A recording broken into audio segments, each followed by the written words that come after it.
ஏண்டா பக்கத்துல ஒருத்தர் சோகமா உட்காந்துருக்கானே என்ன ஏதுன்னு கேட்போம் உனக்கு மனசு வருதா? கல் நெஞ்சக்காரன், நீ எல்லாம் போகும்போது என்னத்தடா கொண்டு போக போற? ஆ, வீட்டுக்கு ரேஷன் அரிசி வாங்கி வச்சிருக்கேன், அதைத்தான் போகும்போது கொண்டு போகணும். எதுக்குப்பா வம்பு? நீ உன் ஆளு ஓடி போன கதையிலேருந்து உட்காந்து மூக்க சிந்தன கதை வரைக்கும் சொல்லுவேன். பத்தாதுக்கு 2 நாளா வேற காது வலி. ஐயோ புரியுதா புரியுதா? நல்ல வேலை, நேற்று சிரிச்ச மணியில செத்துருப்போம். ஒரு பப்பாளி பழத்தை ஆசைப்பட்டு உசுரல விட்டுருப்போம்.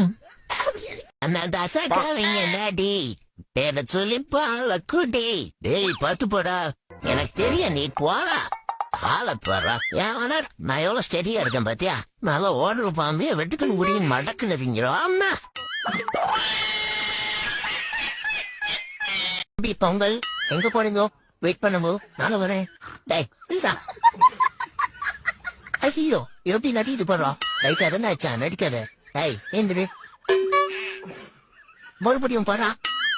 உன் மம்மி சாக்லேட் வாங்கிடுறான் பாரா. இப்போ மட்டும் எந்திரிச்சு பத்தியா? டே அழாதடா, ஏற்கனவே உங்க அம்மா எனக்கு சோறு போட மாட்டா, இப்ப நீ வேற வேணும்னே அழுறாடா. இப்ப நான் அப்படி என்ன கேட்டுட்டேன்? உங்க அப்பன மாதிரி ஏன் இந்த வயசுல உனக்கு சொத்தவில்லை தான்டா கேட்டேன். கேட்டதோட குத்தமாட